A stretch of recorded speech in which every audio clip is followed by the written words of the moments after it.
Hello everyone, स्वागत है आप सभी का टारगेट यूकेपीएससी के डेली न्यूज़ एनालिसिस में। आज है 1 जनवरी 2026। आप सभी को नव वर्ष की ढेर सारी शुभकामनाएं। ये वर्ष आपके लिए खूब सारा सक्सेस लाए, मैं यही आशा करता हूं।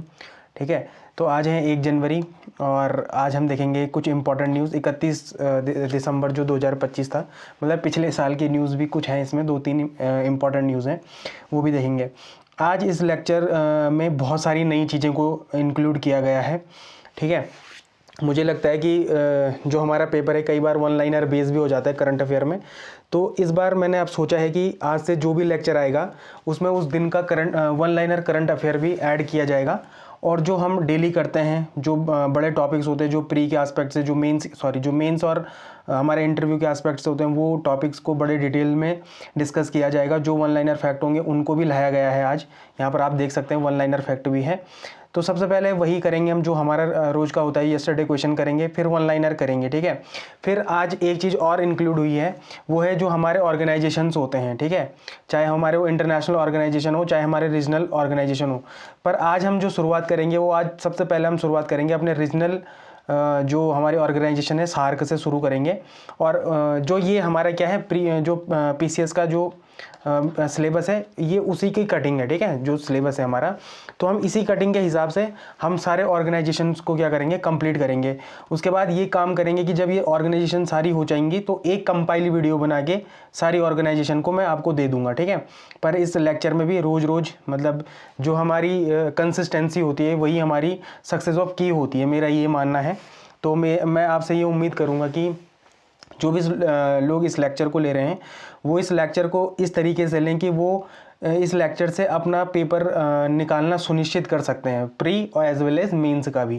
ठीक है, तो सबसे पहले जो इम्पोर्टेंट न्यूज़ है वो विष्णुघाट पीपलकोटी जल विद्युत परियोजना जो यहाँ पर हादसा हुआ है, तो ये हम पेपर 6 इंडियन इकोनॉमी के पर्सपेक्टिव से भी देखेंगे और कुछ प्री के फैक्ट भी हैं इसमें, उनको भी देखेंगे। ठीक है, फिर उत्तराखंड में जलवायु परिवर्तन और उत्तराखंड की कृषि और बागवानी में क्या देखने को मिल रहा है, ये हम बात कर चुके हैं इसके बारे में, लेकिन एक बार फिर से ये आज के अखबार में आया तो इसका एज अ रिवीजन क्या कर लेंगे, एक रिवीजन कर लेंगे। ठीक है, फिर भारत 2030 तक दुनिया की तीसरी सबसे बड़ी अर्थव्यवस्था, तो हम इसको भी देख लेंगे।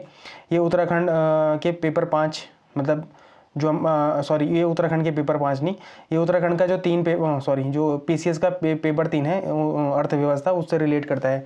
फिर प्राइज में देखेंगे कि इफ्को का साहित्य सम्मान किसको मिला, ये पूर्ण तरीके से प्री को समर्पित रहेगा। फिर इकोनॉमी की बात करेंगे। कल 31 दिसंबर था, तो कल क्या था, गिग इकोनॉमी वाले जितने भी लोग थे वो प्रोटेस्ट पे थे। ठीक है, फिर साइंस एंड टेक में आज बहुत ही इंपॉर्टेंट चीज़ें आई हैं जो हमारी भाषणी है। ठीक है, ये भारत देश का क्या है, जैसे चैट जीपीटी है, परप्लेक्सिटी है, जेमिनाई है, वैसे ही भारत का क्या है, भाषणी है, तो इसको भी देखेंगे।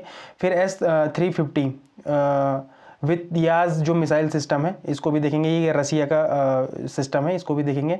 फिर मूक योद्धा, ये एक अच्छा टर्म आया है, जो हमारी गणतंत्र दिवस परेड होगी उसमें ये क्या करेंगे, पहली बार भाग लेंगे। ठीक है, फिर ध्रुव एनर्जी हेलीकॉप्टर देखेंगे, इसमें जो भारत के सारे दोनों ही 2 इंजन है इस पर, और दोनों ही क्या है, भारत के इंजन है। ठीक है, उनको भी देखेंगे। फिर जापान को as a map in news के सेगमेंट से देखेंगे, prelims as well as mains के सेगमेंट से। ये मैं आपको बता चुका हूँ कि आज से हम शुरू करने ही जा रहे हैं। आज हम सबसे पहले रीजनल ऑर्गेनाइजेशन को देखेंगे, सार्क को। आज हम इसके बारे में टोटल चर्चा करेंगे प्रीलिम्स और मेंस की एस्पेक्ट से। ठीक है, तो बिफोर वी बिगिन, सबसे पहले आप टेलीग्राम पे जाएं, टेलीग्राम पे सर्च करें टारगेट यूकेपीएससी, आपको ये आइकन देखने को मिल रहा है, सेम आइकन वहाँ पर भी है। आप वहाँ पर टेलीग्राम चैनल को क्या करें, ज्वाइन करें, और वहाँ पर मैं इंपॉर्टेंट लिंक्स और पीडीएफ्स क्या करता हूँ, शेयर करूँगा आने वाले टाइम में। ठीक है, तो ये है। फिर सबसे इम्पॉर्टेंट जो मैं आपको बताना चाह रहा हूँ, जो हमारे पीयूष कर्नवाल जी हैं, इन्होंने बहुत ही अच्छा आंसर दिया है, मतलब ये पार्टिसिपेट कर रहे हैं। ठीक है, ये जो हमारा 30 दिसंबर का जो हमारा डेली न्यूज़ एनालिसिस रहा होगा, उन्होंने यहाँ पर बहुत अच्छे तरीके से आंसर दिए। मैं उम्मीद करता हूँ कि सारे लोग जो भी ये वीडियोस देख रहा है वो आंसर करे, तो फिर उनके जो कमेंट्स होंगे उनको भी ऐसे ही दिखाया जाएगा। तो ये मैं इनको बधाई देता हूँ, और आप जैसे आप आंसर दे रहे हैं, मैं चाहता हूँ कि भगवान आपका पेपर जल्दी निकाले, और आप तो मेहनत कर ही रहे हैं। ठीक है, तो आपका जो सपना है वो जल्दी साकार होगा। तो सबसे पहले देखते हैं हम यस्टरडे प्रैक्टिस क्वेश्चन को। तो पहला क्वेश्चन था कि क्लीन प्लांट सेंटर स्थापित करने का मुख्य उद्देश्य क्या है। तो इसका मुख्य उद्देश्य क्या था कि किसानों को रोग मुक्त और अच्छी गुणवत्ता की पौध देना, ठीक है। तो इसका आंसर ये था। फिर दूसरा क्वेश्चन है कि हाल ही में भारतीय वन्य जीव संस्थान के वैज्ञानिकों के अनुसार उत्तराखंड में जलवायु परिवर्तन और बर्फबारी न होने के कारण भालुओं की जो शीत निद्रा है, मतलब जो हाइबरनेशन की अवधि है, वो उसमें कितने दिन का डिक्लाइन आया है। तो 60 दिन का डिक्लाइन आया है। तो इसका आंसर डी डक होगा। फिर जो अगला क्वेश्चन है, उत्तराखंड सरकार द्वारा हाल ही में की गई घोषणा के अनुसार राज्य में 108 संस्कृत विद्यालयों में अब किस स्तर के छात्रों को विज्ञान और गणित विषय पढ़ने का विकल्प मिलेगा। तो ये मिलेगा माध्यमिक स्तर के छात्रों को, 9 से 12 तक के छात्रों को, ठीक है। फिर एक क्वेश्चन ये था, ये इंपॉर्टेंट क्वेश्चन है, ये पेपर में आने वाले हैं, बस स्टार मार्क करके रख लो आप, ठीक है। हाल ही में किसे वर्ष 2025 का चिट्ठी पत्री सम्मान से सम्मानित किया गया है। तो जगमोहन सिंह बिष्ट जी को क्या करा गया है, चिट्ठी पत्री सम्मान से सम्मानित किया गया है। फिर है स्कूलक बाटू नामक गढ़वाली बाल नाटक संग्रह की किसकी रचना है। तो गिरीश सुंदरियाल और धर्मेंद्र नेगी, धर्म जी की क्या है ये क्या है, बाल नाटक संग्रह है ये, ठीक है। फिर एक क्वेश्चन ये था कि हाल ही में सुप्रीम कोर्ट के आदेश और विशेषज्ञ समिति की सिफारिशों के संदर्भ में अरावली पहाड़ी के रूप में वर्गीकृत करने के लिए स्थानीय भूस्तर से किसी भू आकृति की न्यूनतम ऊंचाई कितनी प्रस्तावित है। तो वो है 100 मीटर की, ठीक है। और दो चोटियों के बीच में कितने मीटर का डिस्टेंस, इससे ज़्यादा नहीं होना चाहिए। तो 500 मीटर के डिस्टेंस से ज़्यादा नहीं होना चाहिए, ठीक है। तो ये भी इंपॉर्टेंट है। फिर एक क्वेश्चन ये था कि हाल ही में चर्चा में रहा INS भी कौंडिन्य क्या है। तो ये क्या है, एक प्राचीन तकनीक पर आधारित सिलाई वाला जहाज है, ठीक है। इसमें कीलें क्या नहीं है, लगी नहीं है, कीलों से नहीं जोड़ा गया है ये, ठीक है। फिर एक क्वेश्चन ये भी था कि INSV कौंडिन्य का निर्माण किस ऐतिहासिक स्रोत से प्रेरणा लेकर बनाया गया। तो अजंता गुफाओं के चित्र से लेकर उन्हें बनाया गया है, ठीक है। फिर एक ये बड़ा ही इंपॉर्टेंट टर्म था, डिजिटल नोमैड वीज़ा के संदर्भ में निम्नलिखित कथनों पर विचार करें। यह वीज़ा विदेशी नागरिकों को किसी देश में लंबी अवधि तक रहने और दूरस्थ रूप से, मतलब रिमोटली काम करने की कानूनी अनुमति देता है। तो ये सही है। और 1 से 2 साल तक ये लोग रहते हैं, ठीक है, किसी ऐसे रिमोट एरिया में, और वहीं से अपना क्या करते हैं, काम करते हैं। और हाल ही में इसको क्या दिया था, हाल ही में बुल्गारिया भी डिजिटल नोमैड वीज़ा देने वाले देशों की सूची में शामिल हुआ है। तो ये भी बिल्कुल सही है। तीसरा ऑप्शन है कि वर्तमान में भारत सरकार विदेशी पर्यटकों को डिजिटल नोमैड वीज़ा प्रदान करती है। तो ऐसा कुछ भी नहीं है, अभी भारत में ये कोई ऐसा वीज़ा नहीं है, ठीक है। तो तीसरा ऑप्शन गलत है। तो सही आंसर हो जाएगा 1 और 2, इसका सी ऑप्शन क्या होगा, सही होगा। फिर एक क्वेश्चन ये था कि रक्षा क्षेत्र में हाल ही में उपलब्धि क्या है, पिनाका जो हमारा क्या है LRGR 120 है के संदर्भ में निम्नलिखित कथनों में से कौन सा सही नहीं है। तो यह मौजूदा पिनाका लॉन्चर सिस्टम से ही दागा जा सकता है, ये भी सही है। इसकी मारक क्षमता 120 किलोमीटर है और यह ठीक है, ये भी सही है। यह एक गाइडेड रॉकेट प्रणाली है जो लंबी दूरी तक सटीक हमला कर सकती है, ये भी सही है। इसका सफल परीक्षण राजस्थान के पोखरण फील्ड से नहीं बल्कि चांदीपुर, उड़ीसा के चांदीपुर रेंज से क्या किया गया है, ये फायर किया गया है। तो ये इंपॉर्टेंट है, ठीक है। इसका आंसर डी डक होगा क्योंकि ये सही नहीं है, ठीक। तो यहाँ पर ये हो गया। फिर एक क्वेश्चन ये था कि जो केंद्रीय गृह मंत्रालय द्वारा विकसित किए जा रहे संगठित अपराध और नक्सल डेटाबेस OCND के संदर्भ में निम्नलिखित कथनों में से कौन सा सही है। यह डेटाबेस केवल ईडी द्वारा आर्थिक अपराधों की जांच के लिए उपयोगी नहीं, ईडी हो गया, NCB हो गया, ये उनके लिए भी है, ठीक है। इसमें आर्टिफिशियल इंटेलिजेंस का उपयोग नहीं है, मतलब इसमें आर्टिफिशियल का भरपूर उपयोग है, ठीक है। तो ये भी गलत है, ये भी गलत है।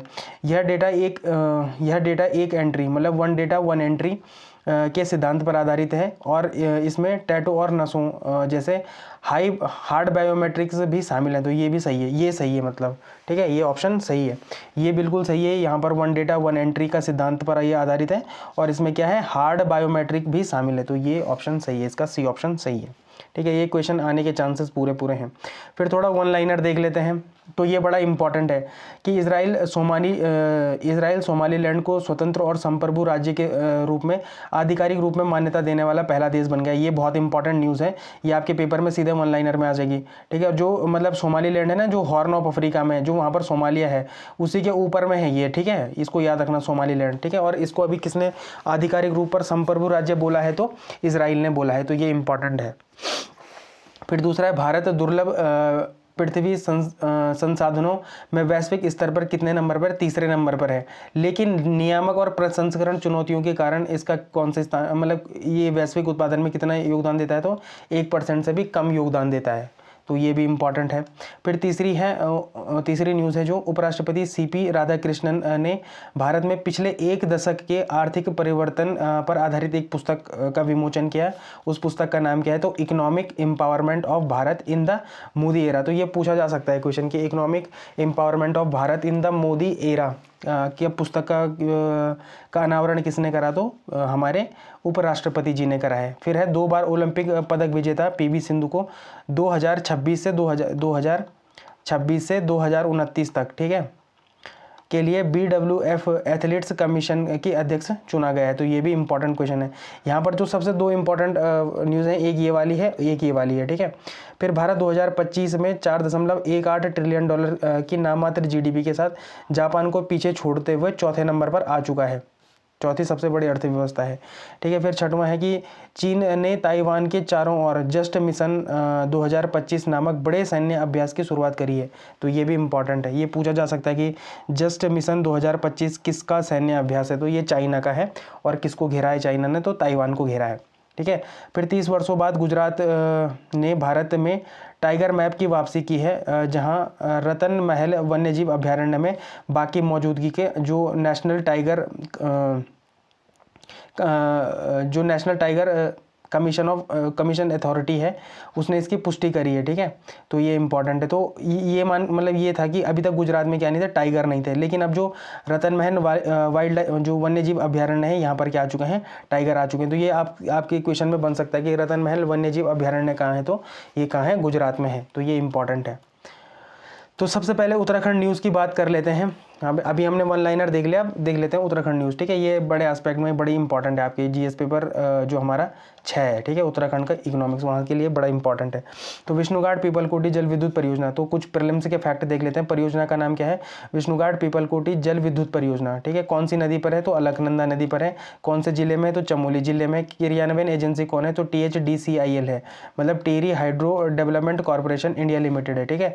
कितनी क्षमता है? तो 444 मेगावाट की परियोजना है। और कौन से कंपनी है? तो निर्माण कंपनी कौन है? तो हिंदुस्तान कंस्ट्रक्शन कंपनी जो इसमें निर्माण कार्य कर रही है। थोड़ा THDC के बारे में देख लेते हैं। तो THDC क्या है? एक मिनी रत्न श्रेणी 1 की कंपनी है, ठीक है। इसकी प्रकृति क्या है? तो भारत सरकार के विद्युत मंत्रालय के अधीन लाभ कमाने वाले सार्वजनिक क्षेत्र का एक PSU है, ठीक है। मूल कंपनी क्या है? तो NTPC लिमिटेड की है। और स्थिति क्या है? तो इसमें मिनी रत्न 1 श्रेणी का है ये। और केंद्र क्या है? जल विद्युत, तापीय, सौर, पवन ऊर्जा, ये सारे इसमें मतलब जो हमारे नवीकरणीय ऊर्जा में भी है वहाँ पर भी ये काम करती है। इसका निगमन कब हुआ था? तो जुलाई 1988 में। और इसका मुख्यालय कहाँ है? तो ऋषिकेश उत्तराखंड में THDC का मुख्यालय है। ये इंपॉर्टेंट है, ठीक है। फिर आप थोड़ा इसको मेंस के एस्पेक्ट से देखोगे तो भूगोल और अर्थव्यवस्था, मतलब उत्तराखंड की ज्योग्राफी और उत्तराखंड के इकोनॉमिक्स से ये बड़ा इंपॉर्टेंट है। GS पेपर 5 और 6 से, ठीक है। दोनों ही एस्पेक्ट में ये इंपॉर्टेंट है। तो पहला क्या है इसमें? जल विद्युत क्षमता कितनी है? तो उत्तराखंड की अर्थव्यवस्था में जल विद्युत परियोजनाओं का महत्व क्या है? जैसे विष्णुघाट पीपलकोटी जैसी परियोजनाएं राष्ट्र के रेवेन्यू और ऊर्जा सुरक्षा के लिए बड़ी इंपॉर्टेंट है।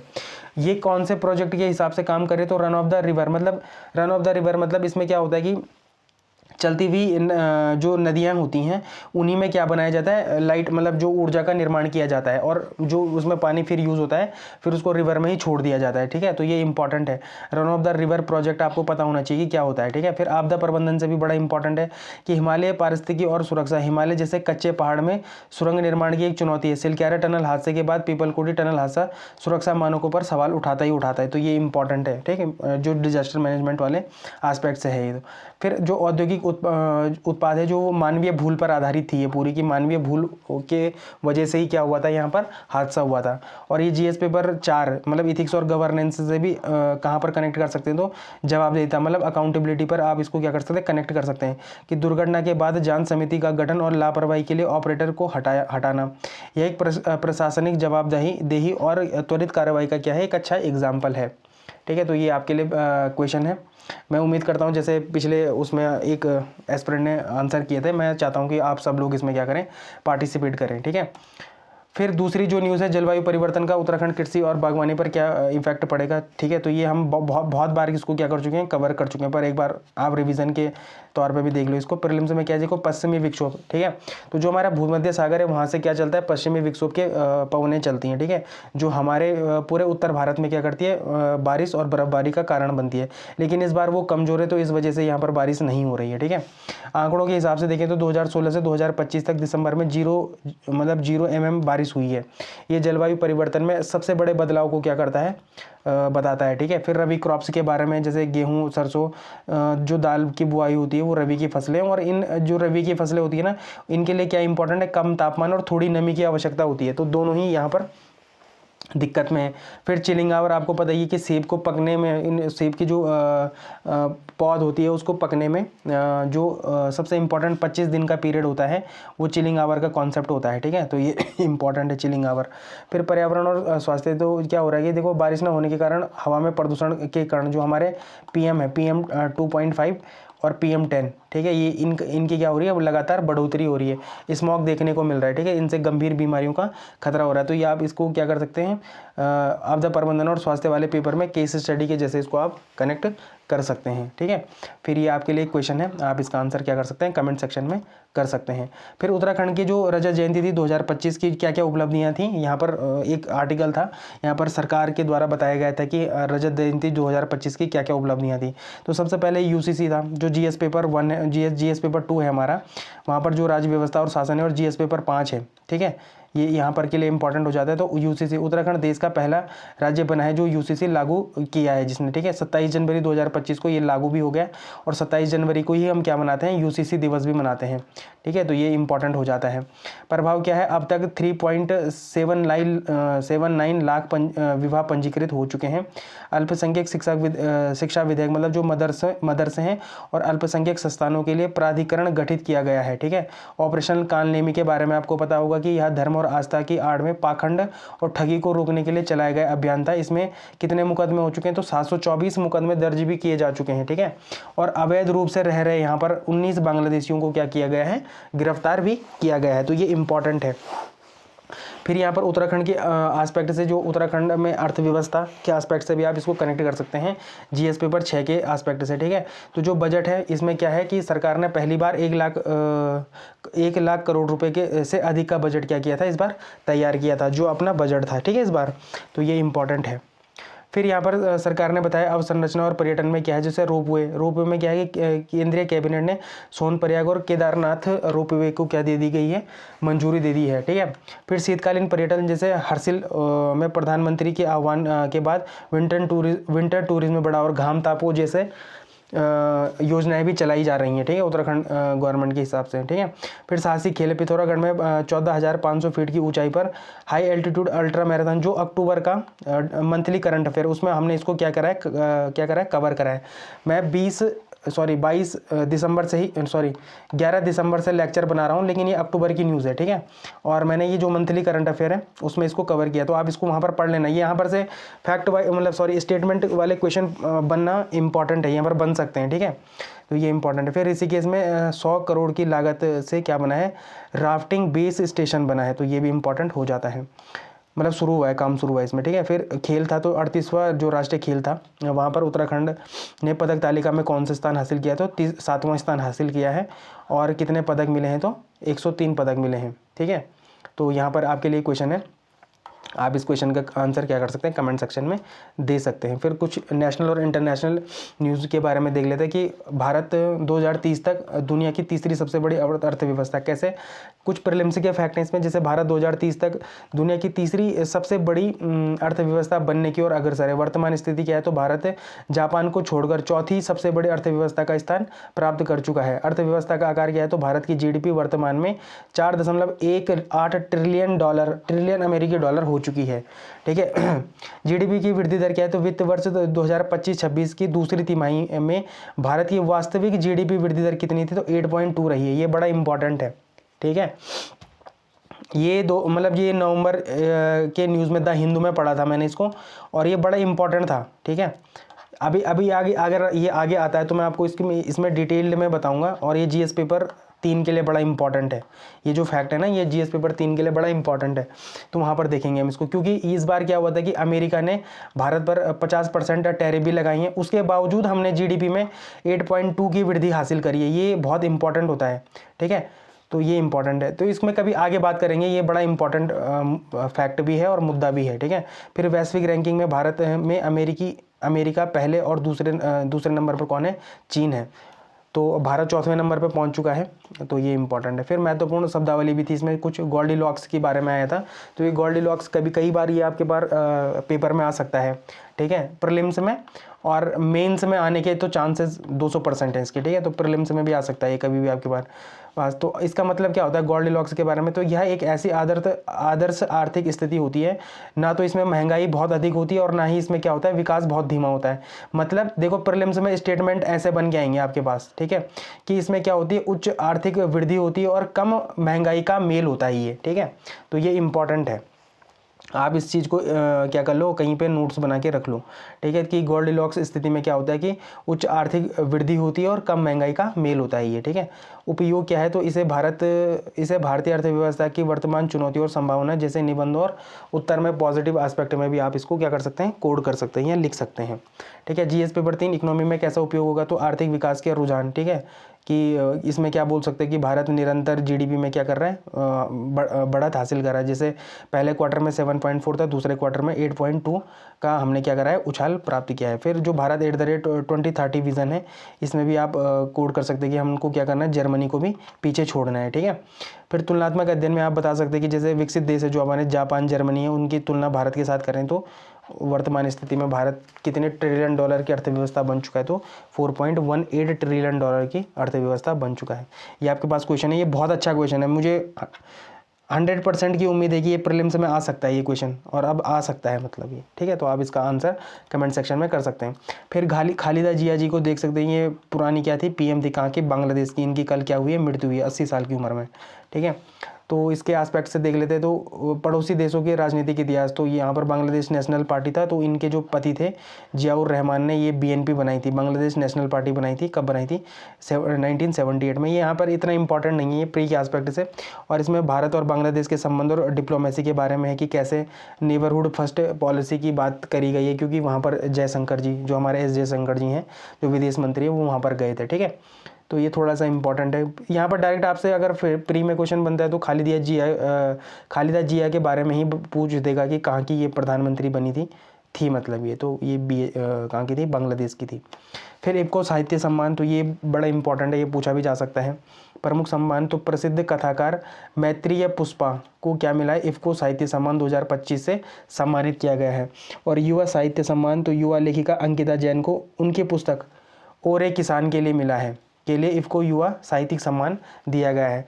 साहित्यिक योगदान क्या है? तो इनका किनका? मैत्रेय पुष्पा जी का। तो इनकी बहुत सारी कीर्ति हैं, जैसे अलमा कबूतरी है, इदमम है, चौक है, और गोमा हस्ती है, ठीक है। तो ये इंपॉर्टेंट है, इनकी और भी कुछ कीर्तियाँ हैं, ठीक है। फिर हम देखेंगे ध्रुव एनर्जी हेलीकॉप्टर के बारे में, तो ये कहाँ पर इंपॉर्टेंट है? तो GS paper 3 science and tech और प्रीलिम्स के एस्पेक्ट से बड़ा इंपॉर्टेंट है। तो महत्वपूर्ण तथ्य क्या है कि हिंदुस्तान एरोनॉटिक लिमिटेड, मतलब जो HAL है, द्वारा निर्मित अगली पीढ़ी के ध्रुव एनर्जी हेलीकॉप्टर की सफलतापूर्वक पहली उड़ान भरी है इसने। इसमें तकनीकी विशेषता क्या है कि इसमें 2 शक्तिशाली स्वदेशी 1H1C इंजन लगे हुए हैं। तो ये पूछ सकता है प्रीलिम्स में कि 1H1C जो हमारे इंजन है वो कैसे इंजन है, तो भारतीय द्वारा निर्मित है या कहीं विदेश में निर्मित है, ठीक है। ये स्टेटमेंट वाले क्वेश्चन में पूछ सकता है। और जब अब आप आत्मनिर्भर भारत में कुछ लिख रहे हो, या तो कोई मीन्स का आंसर लिख रहे हो, या फिर प्रीलिम्स में ही आए, या कहीं पर आप ऐसे लिख रहे हो, तो आप इन इंजनों का क्या कर सकते हैं, जिक्र कर सकते हैं, ठीक है। इसकी क्षमता कितनी है? तो 3 घंटे और 40 मिनट की उड़ान भर सकता है ये, और 14 यात्रियों को बैठाने की इसमें क्या है, क्षमता है। तो इसका उपयोग क्या है? रक्षा क्षेत्र में आत्मनिर्भर भारत और स्वदेशी तकनीक में है ये, ठीक है, पूरी तरीके से स्वदेशी है ये। फिर मूक योद्धा, तो ये बड़ा इंपॉर्टेंट है, साइलेंट वॉरियर्स। तो ये यहाँ पर क्यों इंपॉर्टेंट है? तो भूगोल एवं पर्यावरण, मतलब जीएस पेपर 1 और जीएस पेपर 3 ठीक है। तो यहाँ पर ये एग्जाम्पल के तरीके से कोड हो सकता है। तो जास्कर पोनी क्या है? यह लद्दाख की एक दुर्लभ और स्वदेशी नस्ल है। यह -40 डिग्री तापमान और 40 से 60 किलो वजन उठाकर चल सकती है। सियाचिन जैसे क्षेत्रों में यह तैनात है, ठीक है, ये इंपॉर्टेंट है। तो उत्तराखंड में कैसे लिंक करेंगे आप? तो उत्तराखंड भी एक हिमालय राज्य है। यहाँ भी उच्च हिमालय क्षेत्र जैसे चमोली हो गया, पिथौरागढ़ हो गया, उत्तरकाशी हो गया, वहाँ पर परिवहन के लिए हम क्या यूज़ करते हैं? तो खच्चर और पोनीज हम वहाँ पर क्या करते हैं? इस्तेमाल करते हैं। फिर बैक्टीरियन ऊँट, ठीक है, तो ये भी एक इंपॉर्टेंट है, पूछ सकते हैं। मतलब कई बार क्या होता है कि स्पेसिफिक नस्ल पे ही क्वेश्चन पूछे जा सकते हैं, ठीक है। तो यहाँ पर ये इंपॉर्टेंट हो सकता है। जास्कर पोनी और बैक्टीरियन ऊँट, ये 2 कुबड़ वाले ऊँट होते हैं जो लद्दाख के ठंडे रेगिस्तान नुब्रा घाटी में पाए जाते हैं, ठीक है। फिर यहाँ पर आप science and technology GS paper 3 से भी इसको रिलेट कर सकते हैं। यहाँ पर रैप्टर्स के बारे में बताया, रैप्टर्स और सर्विलांस, जो शिकारी पक्षी होते हैं, जैसे हमारा चील है ना, और इसको चील को क्या कर रहे हैं अब हम कि हम इसको निगरानी के लिए तैयार कर रहे हैं, ठीक है। कई देश इसको पहले से ही तैयारी करते हैं। हवाई सुरक्षा मतलब एयर सेफ्टी और एंटी ड्रोन के लिए भी कर सकते हैं। मतलब कई बार क्या होता है कि ड्रोन ऐसे जगहों में पकड़े जाते हैं, तो वहाँ पर हम कैसे चीज़ों से निगरानी करेंगे? तो सीधा चील को ही हम ट्रेन कर रहे हैं। तो ये मॉडर्न वॉरफेयर का एक हिस्सा है, ठीक है। और बायोलॉजिकल सॉल्यूशन का एक उदाहरण है। कई बार क्वेश्चन आ सकता है आपके पास कि जैविक समाधान से आप क्या समझते हैं? तो जैविक समाधान से आप क्या समझते हैं? यही है, ठीक है। तो आप इसको क्या कर सकते हैं? याद रख सकते हैं। आप इनको सब नोट करके रखिए, मतलब मेरा ये कहना है। और देखना ये आप जब लास्ट में मेन से लिख रहे हो ना, तो वहाँ पर ये आपके कितने काम आएंगे, ठीक है। या फिर जब प्रीलिम्स से 2 दिन पहले आप इनका रिवीजन करके जाना। ऐसा हो सकता है प्रीलिम्स में कि कई बार ऐसे क्वेश्चन सीधे स्टेटमेंट वाइज आ जाएं, या फिर कुछ जो सरप्राइजिंग क्वेश्चन होते हैं ना, कि हम कहते हैं ना कुछ क्वेश्चन के अटपटे आ रहे हैं, वो कहाँ से आते हैं? वो मुझे लगता है न्यूज़पेपर से आते हैं, ठीक है। क्योंकि मैं जब भी तैयारी करता हूँ, मतलब करता था, तो कई बार जो द हिंदू के या जो इंडियन एक्सप्रेस के न्यूज़ होती थी ना, वो डायरेक्ट हूबहू CDS या CAPF एग्ज़ाम में आ जाती थी। अब मुझे लग रहा है हमारा जो उत्तराखंड आयोग है और जो ये UK SSS ये भी लगभग उन्हीं क्वेश्चनों को अब उन्हीं पेपरों को चेज़ कर रहा है। तो कहीं ना कहीं ऐसे क्वेश्चन आने की संभावनाएं बढ़ जाती हैं, ठीक है। करंट अफेयर्स में जैसे मूक योद्धा से आपके पास सीधे क्वेश्चन आ सकता है कि पहली बार गणतंत्र दिवस परेड में एनिमल ट्रांसपोर्ट दस्ते को पहली बार प्रदर्शित किया जाएगा। आत्मनिर्भर भारत में क्या है कि भारतीय नस्ल के 10 कुत्ते जैसे मुधोल, हाउंड आदि को शामिल होना क्या है? स्वदेशी को बढ़ावा देने का प्रतीक है, ठीक है। अभी हम जर्मन शेफर्ड या इन सब चीज़ों को यूज़ करते हैं, ठीक है, जो हमारे सेना में हम इनका यूज़ करते हैं। लेकिन अब मुधोल, हाउंड जैसे ये भारत का ही क्या है? प्रजाति है। तो हम इनको क्या करेंगे? ट्रेन करेंगे अब इन सब चीज़ों में। फिर यहाँ पर आपके लिए क्या है? एक प्रीलिम्स का क्वेश्चन है, आप इसका आंसर क्या कर सकते हैं? कमेंट सेक्शन में दे सकते हैं। फिर यहाँ पर 3 इंपॉर्टेंट न्यूज़ है। यहाँ पर देखो, एक प्रलय मिसाइल है, एक SSLV का उन्नत संस्करण है, एक है हाई परफॉर्मेंस केंद्र है, ठीक है। तो ये तीनों अलग अलग न्यूज़ हैं, लेकिन साइंस एंड टेक में बड़ी इंपॉर्टेंट है। तो प्रलय मिसाइल के बारे में देख लेते हैं। उड़ीसा के चांदीपुर में प्रलय मिसाइल का सफल परीक्षण हुआ है। एक ही लॉन्चर से 2 मिसाइलें दागी गई, ठीक है। ये कैसी मिसाइल है? तो S2S है, मतलब सरफेस टू सरफेस मिसाइल है, ठीक है। इनकी मारक क्षमता कितनी है? तो 500 किलोमीटर है इनकी मारक क्षमता। कितनी है? 500 किलोमीटर, ठीक। पेलोड कितना ले जा सकती है अपने पास? तो 500 से 1000 किलोग्राम का पेलोड अपने साथ ये कैरी कर सकती हैं, ठीक है। अंतर्राष्ट्रीय प्रौद्योगिकी में जो क्या है? SSLV का उन्नत संस्करण है। तो इसरो ने SSLV के उन्नत संस्करण का सफल परीक्षण किया है। पेलोड क्षमता कितनी है? तो 90 किलोग्राम बढ़ गई है इसकी, ठीक है। अब ये क्या हो चुका है? थोड़ा हल्के कंपोजिट मोटर केस और नोजल डिज़ाइन का उपयोग करके इसका वजन क्या कर दिया है? कम कर दिया गया है, ठीक है। तो ये भी इम्पोर्टेंट है। फिर जो हमने देखा था कि जो हाई परफॉर्मेंस केंद्र है वो कहाँ बन रहा है? तो नेताजी सुभाष दक्षिण केंद्र में बन रहा है, ठीक है, बेंगलुरु में। तो ये इंपॉर्टेंट है, ये खेल से रिलेटेड है, मतलब तो ये इंपॉर्टेंट है। फिर ये आपके पास एक क्वेश्चन है, इसका आप क्या कर सकते हैं? आंसर कर सकते हैं। फिर है S350 विथ याज मिसाइल सिस्टम। तो ये प्रीलिम्स और मेंस दोनों के एस्पेक्ट से देखेंगे, और उत्तराखंड में कैसे इंपॉर्टेंट है ये, मतलब उत्तराखंड के लिए कैसे इंपॉर्टेंट है ये मिसाइल सिस्टम, ये भी देखेंगे, ठीक है। तो ये S350 विथ याज जो मिसाइल है, इसका नाम है, कौन से देश से है? तो रसिया से है। ये कैसी है? तो सैम मिसाइल है, ये सरफेस टू एयर मिसाइल है, ठीक है। इंपॉर्टेंट है। रेंज क्या है इसकी? तो 120 किलोमीटर तक है। बैलिस्टिक मिसाइलों के लिए 25 से 30 किलोमीटर तक है, और लड़ाकू विमानों के लिए 120 किलोमीटर तक ये जा सकती है, ठीक है। फिर इसका क्या है? निर्माता कौन है इसका? तो अल्माज एंटे है, ठीक है। अल्माज एंटे इसकी कंपनी है जो इसको बनाती है। किसको? S350 वित्सिया को, ठीक है। तो ये क्या है कि यह एक साथ 16 हवाई लक्ष्यों और 12 बैलिस्टिक लक्ष्यों को ट्रैक कर सकता है। यह मौजूदा S-400 सिस्टम और कम दूरी के सिस्टम के बीच की कड़ी है। मतलब S-400 और जो कम दूरी के जो हमारे क्या है मिसाइल सिस्टम है उनके बीच का है, मतलब ये मीडियम वाला है, ठीक है। तो आप इसको जीएस पेपर 3 और जीएस पेपर 2 अंतर्राष्ट्रीय संबंध और सुरक्षा से आप इसको कनेक्ट कर सकते हैं। पहला है सामरिक महत्व, तो ये क्या है, बहुस्तरीय सुरक्षा। भारत के पास पहले से ही क्या है S-400 है। S-350 आने के बाद क्या हो जाएगा, भारत की वायु रक्षा और मजबूत हो जाएगी, ठीक। LAC में सुरक्षा, तो वास्तविक जो नियंत्रण रेखा है, लाइन ऑफ एक्चुअल कंट्रोल है, उस पर सुरक्षा कवच बनेगा। उत्तराखंड की सीमा चीन से भी लगती है और उत्तराखंड की दृष्टि से भी ये बड़ा इंपॉर्टेंट है। फिर भारतीय रूस संबंध भी है यहाँ पर, भारत रूस का क्या है, बहुत पुराना संबंध है और बहुत ही मजबूत संबंध भी है, ठीक। फिर आत्मनिर्भर भारत के लिए टेक्नोलॉजी ट्रांसफ़र, तो जो टेक्नोलॉजी TOT, इसका मतलब ये है कि बाद में ये टेक्नोलॉजी ट्रांसफ़र करेंगे तो इनका जो उत्पाद है वो कहाँ पर हो सकता है, वो भारत में हो सकता है। इससे क्या, मेक इन इंडिया को भी क्या मिलेगा, बढ़ावा मिलेगा।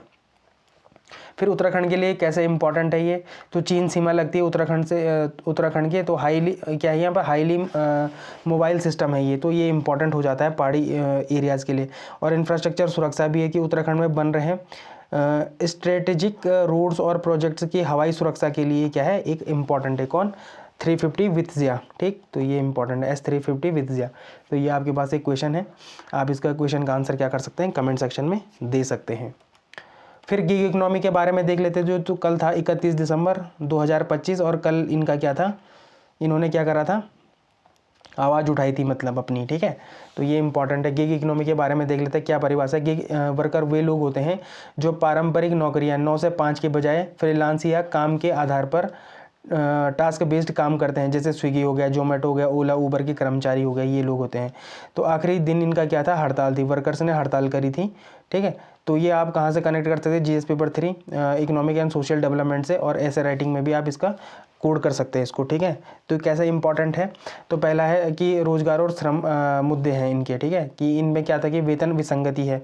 तो यहाँ पर क्या था कि पहले डिलीवरी कितनी थी, 60 से 80 रुपये मिलती थी, लेकिन अब कितनी हो गई है, 10 से 15 रुपये हो चुकी है। तो ये वेज सिक्योरिटी की कमी को दर्शाता है, ठीक। कार्य की स्थितियाँ क्या हैं, तो 10 मिनट में डिलीवरी का दबाव, ये सबसे इंपॉर्टेंट दबाव है, मुझे लगता है कि ये सबसे गंदा दबाव है। इस वजह से क्या होता है, जो डिलीवरी वाले लोग हैं उनकी खुद की जान के लिए कितना खतरनाक है। ये सेफ्टी जो इक्विपमेंट्स होते हैं उनके पास तो रहते नहीं है, उनके कई बार एक्सीडेंट भी हो सकता है आपके 10 मिनट के चक्कर में, ठीक है। तो ये इंपॉर्टेंट है, ये 10 मिनट वर्किंग जो डिलीवरी है ना, ये बड़ा दबाव वाला काम है भाई, ठीक है। तो ये है। फिर सामाजिक सुरक्षा क्या है, तो गिग वर्कर की को PF पेंशन या स्वास्थ्य बीमा जैसी सुविधाएं नहीं मिलती हैं। मांग की गई है कि औद्योगिक श्रमिक का दर्जा भी इनको दिया जाए। देखो, राजस्थान एक ऐसा राज्य है जिन्होंने गिग वर्कर के लिए कानून बनाया था, कब, 2023 में। तो ये आपको पता होना चाहिए, राजस्थान एकमात्र ऐसा राज्य है जिन्होंने गिग वर्कर के लिए क्या भी बना दिया है, कानून भी बना दिया है। तो ये हो गया गिग वर्कर। फिर इसमें जो पॉलिसी रिफॉर्म है, इसमें क्या है कि सरकार गिग वर्कर के लिए सोशल सिक्योरिटी कोड ला रही है, ठीक है। उत्तराखंड के कैसे इंपॉर्टेंट है, तो पलायन और रोजगार। उत्तराखंड के पहाड़ी क्षेत्रों के जो युवा हैं वो रोजगार के लिए मैदानी इलाकों में जाते हैं, जैसे देहरादून हो गया, हरिद्वार हो गया, उधम सिंह नगर हो गया, या महानगरों में भी जाते हैं, दिल्ली मुंबई में हो गया। तो वहाँ वो अक्सर क्या करते हैं, गिग वर्कर्स के रूप में काम करते हैं, ठीक है। पर्यटन अर्थव्यवस्था, उत्तराखंड के 4 धाम यात्रा और पर्यटन सीजन के दौरान गिग वर्कर्स, कैब हो गया, फूड डिलीवरी वाले हो गए, की भूमिका बहुत अधिक बढ़ जाती है। उनकी हड़ताल से राज्य के पर्यटन व्यवस्था को क्या मिलता है, जो प्रभाव है वो कम देखने को मिलता, उन प्रभाव अधिक देखने को मिलता है, ठीक है। पर्यटन पर अगर प्रभाव ज़्यादा पड़ेगा तो क्या नहीं हो पाएगा, आर्थिक गतिविधियाँ क्या हो जाएंगी, कम हो जाएंगी। तो ये इंपॉर्टेंट है, ठीक है, उत्तराखंड के एस्पेक्ट से भी। फिर आपके लिए ये क्वेश्चन है, आप इसका क्वेश्चन का क्या कर सकते हैं, कमेंट सेक्शन में आंसर कर सकते हैं, ठीक है। फिर भाषणी, ये बड़ा इंपॉर्टेंट है, जैसे चाइना का है ना डीप सीक, तो उसी के तर्ज पे क्या बन रहा है, अपना भाषणी बन रहा है, ठीक है। तो ये इंपॉर्टेंट है। भाषणी या इलेक्ट्रॉनिक एवं IT मंत्रालय MIT की एक पहल है। इसका उद्देश्य आर्टिफिशियल इंटेलिजेंस और नेचुरल लैंग्वेज प्रोसेसिंग का उपयोग करके भारतीय भाषाओं, जैसे 22 अनुसूचित भाषाएं हमारी संविधान में, इंटरनेट और डिजिटल सेवाओं तक पहुँच को क्या करना है, आसान बनाना है।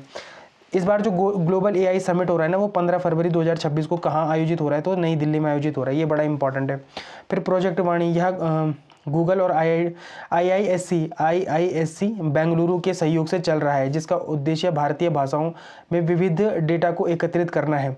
आर्थिक अनुमान क्या है कि जो हमारा अंसर्ड एंड यंग की रिपोर्ट है, वो 2030 तक जेनरेटिव एआई है ना से भारत को $438 अरब का राजस्व प्राप्त हो सकता है। तो ये इंपॉर्टेंट है, ठीक है, क्योंकि लगातार भारत में क्या कर रहा है, इंटरनेट पेनिट्रेट कर रहा है, ठीक। तो एआई के उपयोग की क्या हो रहा है, लगातार बढ़ रहा है, इस वजह से ये इंपॉर्टेंट है। फिर डेटा सेंटर पर निवेश, तो भारत में डेटा सेंटर स्थापित करने के लिए $50 बिलियन की क्या की गई है, घोषणा भी की गई है। तो ये इंपॉर्टेंट है। मेंस में आप अगर देखो तो यहाँ पर क्या है, विषय क्या है, स्वदेशी तकनीक और संप्रभु एआई। तो सांस्कृतिक संदर्भ मतलब जैसे होता है ना, चैट जीपीटी, डीप सीक हो गया या परप्लेक्सिटी हो गया, ठीक है, या चाहे जेमिनाई क्यों ना हो गया। तो ये क्या होता है कि ये जो बाहर मतलब ये क्या करता है कई बार कि जैसे भारत के कई मुद्दे होंगे ना, वहाँ पर क्या दे देगा, गलत विचारधारा भी फैला सकता है ये। तो इसके लिए अपनी जो सोवरेन एआई वाली तकनीक है ना, ये इस पे बेस होना बहुत ज़्यादा ज़रूरी है। तो ये इंपॉर्टेंट है, ठीक है। और इसमें क्या है कि विषय क्या है, अर्थव्यवस्था और रोजगार। तो डेटा सेंटर हब, तो भारत वैश्विक स्तर पर डेटा सेंटर का एक बड़ा हब बन रहा है। इससे बुनियादी ढांचे का विकास होना होगा, ठीक है। तो चुनौतियां क्या है, नौकरी का मोर्चे पर अनिश्चितता और कॉपीराइट रॉयल्टी का जिक्र है इसमें। कई बार क्या होगा कि एआई नौकरियों अब क्या करेंगे कि एआई नौकरी आने से नौकरियां ख़त्म नहीं होंगी, बदलेंगी अब नौकरियां, ठीक है। तो ये इंपॉर्टेंट है। कई बार कई लोग लिख सकते हैं कि एआई आने से नौकरियां ख़त्म हो जाएंगी, नहीं, ख़त्म नहीं होंगी नौकरियां, ये समझो आप बात, ये ख़त्म नहीं होंगी, बल्कि नौकरियों की प्रकृति क्या हो जाएगी, बदल जाएगी, ठीक है। तो उसके लिए प्रशिक्षित करना लोगों को, ठीक है, ये इंपॉर्टेंट है। तो ये आपका क्वेश्चन है, आप इसका आंसर क्या कर सकते हैं, कमेंट सेक्शन में कर सकते हैं। तो सबसे पहले देखते हैं हम आज रीजनल ऑर्गेनाइजेशन सार्क को देखते हैं, ठीक है। तो सार्क को देखेंगे तो सार्क का पूरा नाम क्या है, south Asian association for regional corporation, ठीक है। तो सार्क की स्थापना कब हुई थी, 8 दिसंबर 1985 को ढाका बांग्लादेश में हुई थी। इसका हेडक्वार्टर कहाँ है, तो काठमांडू नेपाल में। देखो ये बड़ा इंपॉर्टेंट है, स्थापना तो कहाँ हुई है, ढाका में हुई है। और कब हुई है, 8 दिसंबर 1985। लेकिन इसका जो हेडक्वार्टर है वो कहाँ है, काठमांडू नेपाल में। और कब हुआ था ये, 1987 में हो गया था, ठीक है। वर्तमान सचिव कौन है, तो गोलम सरवर हैं, ये बांग्लादेश के हैं, ठीक है। ये इंपॉर्टेंट है। कितने देश हैं इसमें, तो 7 देश हैं। इसको याद करने का ट्रिक है, MBBS पेन से आप याद कर लो। MBBS मालदीव, बांग्लादेश, भूटान, श्रीलंका, ठीक है, MBBS। फिर P से पाकिस्तान, अफगानिस्तान, इंडिया और नेपाल। तो आप इस एक्रोनियम से ये इसको याद कर सकते हैं, MBBS पेन। तो ये 7 देश आपको याद हो जाएंगे, ठीक है। फिर इसमें कुछ ऑब्जर्वर भी हैं, इसमें कितने ऑब्जर्वर हैं, 9 देश हैं इसमें ऑब्जर्वर, जिनमें चीन है, अमेरिका है, जापान है, यूरोपीय संघ आदि शामिल है। तो ये इंपॉर्टेंट है, ठीक। उसके बाद इनका ऑब्जेक्ट क्या है, उद्देश्य क्या है, तो जीवन स्तर में सुधार करना था दक्षिण एशिया के लोगों के लिए। फिर आर्थिक विकास में बढ़ावा देना था, आत्मनिर्भरता बढ़ाना था, आपसी विश्वास करना था, सहयोग करना था। लेकिन इसमें कुछ गड़बड़ियां भी हैं, अभी उसकी चर्चा अभी करेंगे। लेकिन इसकी स्ट्रक्चर कैसी है, तो सार्क मुख्य के रूप में 4 स्तरों पर काम करता है। पहला है शिखर सम्मेलन, जो समिट कराता है, ठीक है। तो समिट कैसा होता है, यह सर्वोच्च नीति निर्माता संस्था है। इसमें सदस्य देशों के राष्ट्राध्यक्ष जैसे प्रधानमंत्री या राष्ट्रपति भाग लेते हैं। आमतौर पर यह हर 2 वर्ष में आयोजित होता है। फिर इसमें मंत्री परिषद भी भाग लेती है, मतलब संबंधित देशों के जो विदेश मंत्री होती हैं। फिर स्थायी समितियां भी होती हैं, जो सचिवालय सेक्रेटरीट वाले उसमें होती हैं, ठीक है। तो जो इसका सचिवालय वो काठमांडू में स्थित है, और यह संगठन के दैनिक कार्यों और बैठकों का समन्वय करता है। लेकिन इसमें इसकी कुछ उपलब्धियां भी हैं कि ये अचीवमेंट क्या है, साफ्टा है ना, साफ्टा अलग है, साफ्टा अलग है, ठीक है, ये इंपॉर्टेंट है। तो ये क्या है कि south Asia free trade area का समझौता कब हुआ था, 2006 में हुआ था, ठीक है। इसका उद्देश्य सदस्य देशों के बीच व्यापार शुल्कों को कम करना और मुफ्त व्यापार को क्या देना है, बढ़ावा देना है। फिर सार्क फूड बैंक, आपातकाल के दौरान खाद्य सुरक्षा सुनिश्चित करने के लिए इसकी स्थापना करी गई है। सार्क विश्वविद्यालय नई दिल्ली में है, और दक्षिण एशियाई विश्वविद्यालय की स्थापना एक बड़ी उपलब्धि है ये, ठीक है। कोविड-19 आपातकालीन में क्या हुआ था, 2020 में महामारी के दौरान भारत की पहल पर सार्क देशों ने मिलकर एक आपातकालीन फंड भी बनाया था कोविड-19 में। लेकिन इसमें कुछ चैलेंजेस भी हैं और कुछ विफलताएं भी हैं। जैसे जहां पाकिस्तान और भारत एक साथ रहें, वहाँ तो कुछ हो ही नहीं सकता, ठीक है। तो भारत और पाकिस्तान दोनों देशों के बीच ऐतिहासिक कड़वाहट, जैसे कश्मीरी मुद्दा हो गया, आतंकवाद। कश्मीरी मुद्दा तो मैं मुद्दा ही नहीं मानता, कश्मीर क्योंकि भारत का ही हिस्सा है, ठीक है, वो कोई मुद्दा है ही नहीं। और मैं आपको एक चीज़ बताता हूँ, अगर कभी इंटरव्यू में आपसे पूछा जाए कि भारत और पाकिस्तान के बीच कौन से सबसे बड़े मुद्दे हैं, तो आप वहाँ पर कश्मीर का मुद्दा कभी मेंशन ही मत करना, ठीक है। एक बार मैंने कर दिया था गलती से, तो जब मैंने कर दिया था तो उन्होंने डायरेक्ट मुझे ये बोल दिया था कि ये कोई मुद्दा है ही नहीं, ठीक। तो ये इंपॉर्टेंट है। तो कश्मीरी मुद्दा तो कोई मुद्दा ही नहीं है इन दोनों के बीच में, ठीक है। आतंकवाद सबसे बड़ा मुद्दा है। कश्मीर कोई मुद्दा इसलिए नहीं क्योंकि कश्मीर किसका पार्ट है, भारत का पार्ट है, ठीक है। फिर सार्क शिखर सम्मेलन का स्थगन, उरी जैसे हमले हो गए, ठीक है, तो ये सब इंपॉर्टेंट है। फिर कनेक्टिविटी में कमी, सदस्य देशों के बीच अभी भी रोड और रेल संपर्क क्या है, कमज़ोर है। द्विपक्षीय मुद्दे, तो ये भी इंपॉर्टेंट है, ठीक है, कुछ है ही नहीं ये सब कुछ। कई बार ये फैक्ट आता है पेपर में कि सार्क एक महत्वपूर्ण मंच है क्योंकि दुनिया की कितनी आबादी आती है, इसमें 21% की आबादी आती है। ये कई बार स्टेटमेंट वाले क्वेश्चन में आता है, इसको याद रखना आप। यदि आपसी मतभेद भुला दिए जाएं तो यह क्षेत्र आर्थिक शक्ति बन सकता है। और वर्तमान में भारत सार्क के बजाय बिम्स्टेक जैसे अन्य संगठनों पर अधिक ध्यान दे रहा है जहां पाकिस्तान सदस्य नहीं है। तो बिम्स्टेक को हम कल देखेंगे और मुझे लगता है कि सार्क से ज़्यादा इंपॉर्टेंट क्या है, बिम्स्टेक है। वर्तमान समय में बिम्स्टेक की प्रासंगिकता क्या है, ज़्यादा है। फिर मैपी न्यूज़ में देख लेते हैं जापान को। तो जापान के जो सेनकाकू आइलैंड है, ये न्यूज़ में मतलब लगातार न्यूज़ में होता है क्योंकि चाइना इसको क्या करना चाहता है, अपने पास मिलाना चाहता है। लेकिन ये 3 देशों के बीच क्या है, तनाव का मुद्दा है। जापान, चीन और ताइवान के बीच में ये विवादित क्षेत्र है, ठीक है। और ये कहाँ पर है, तो यहाँ पर है, ईस्ट चाइना सी में है कहीं यहाँ नीचे, ठीक है। कौन, सेनकाकू आइलैंड, ठीक, ये इंपॉर्टेंट है। फिर थोड़ा इसका भूगोल देख लेते हैं। तो देखो जापान 4 बड़े द्वीपों में है, ठीक है। सबसे पहले होकाइडो, होकाइडो कहाँ है, ऊपर, सबसे ऊपर क्या है, होकाइडो। यह सबसे उत्तरी द्वीप है, यह कम आबादी वाला और ठंडा क्षेत्र है। कौन सा, होकाइडो, ठीक है, ये है होकाइडो, ठीक है। फिर है होन्शु, होन्शु यह सबसे बड़ा और मुख्य द्वीप है। टोक्यो, ओसाका, हिरोशिमा और माउंट फिजी इसी द्वीप में। तो दूसरा है यहाँ पर, यहाँ से और यहाँ तक क्या है, नहीं, यहाँ से और यहाँ तक है, ठीक है, ये है होन्शु। पहले है होकाइडो, फिर है होन्शु, फिर है शिकोकू। तो शिकोकू यहाँ से ये है, सॉरी ये से ये है, ठीक है, शिकोकू ये है। शिकोकू यह होन्शु के नीचे दक्षिण स्थित में छोटा है, ठीक है। फिर क्यूशु, क्यूशु ये छोटा सा है नीचे ये, ठीक है, जो भी है यहाँ तक नीचे तक ये क्यूशु है। तो यह सबसे मतलब सबसे दक्षिणी मुख्य द्वीप कौन है, ये है। और यहीं पर नागासाकी भी स्थित है। तो ये है नागासाकी, ठीक है, जहाँ पर बम गिरे थे, फैट बॉय और लिटिल बम, ठीक है। तो ये इंपॉर्टेंट है। तो ये नागासाकी है और यह है हिरोशिमा, ठीक है। फिर ओनिकोवा द्वीप समूह क्यूशु से काफ़ी दक्षिण में है, जो क्या है, इस श्रृंखला में है। राइक्यूयू आइसलैंड है ये, ठीक है, आइलैंड मतलब, सॉरी। तो यहाँ पर है ये, ठीक। फिर कुछ जल संधियाँ भी हैं। तो सुगारू जल संधि, तो सुगारू जल संधि क्या है, होकाइडो और होन्शु को अलग करती है। तो होकाइडो और होन्शु को कौन अलग करती है, यहाँ पर क्या है, ये है सुगारू जल संधि, ठीक है, ये यहाँ पर इंपॉर्टेंट है। होकाइडो और होन्शु को कौन अलग करता है, तो सुगारू जल संधि अलग करते हैं। जो शोया जल संधि है जापान और रूस को, तो शोया जल संधि यहाँ पर है, ठीक है, ये इंपॉर्टेंट है, ठीक है। फिर कोरिया जल संधि यहाँ पर है, ठीक है, यहाँ पर है कोरिया जल संधि। तो ये 3 जल संधियाँ भी हैं। फिर देखेंगे माउंट फिजी, माउंट फिजी कहाँ पर, देखो माउंट फिजी ये है, ये इंपॉर्टेंट है ये। और ये कहाँ पर है, होन्शु प्रायद्वीप में है, मतलब होन्शु प्रायद्वीप बोल रहा हूँ, होन्शु आइलैंड में है, ठीक है, सॉरी मैं इसके लिए क्षमा चाहता हूँ। जो माउंट फिजी है वो कहाँ पर है, होन्शु में है, ठीक है। और इसकी ऊंचाई कितनी है, तो 3776 मीटर की है। रिंग ऑफ फायर में Japan Pacific ring of fire में स्थित है, जहाँ यूरेशियन, पैसिफिक और फिलिपियन प्लेट मिलती हैं, इसलिए यहाँ सर्वाधिक भूकंप और ज्वालामुखी क्या होते हैं, आते हैं। फिर कुछ वन लाइनर फैक्ट भी है, जैसे यहाँ की राजधानी क्या है, टोक्यो है, होन्शु द्वीप पर स्थित है। और इसकी मुद्रा क्या है, तो येन है। इसकी संसद है, डाइट है। पहले छोटे थे जब हम, तो खूब जीएस में पूछा करते थे कि डाइट किसकी संसद है, तो वो किसकी संसद है, जापान की संसद है। उगते हुए देश, एक बार बहुत पहले मैं एक छोटे से पेपर की तैयारी कर रहा था, बदकिस्मती से वो पेपर क्वालिफाई नहीं हो पाया मुझसे, ठीक है।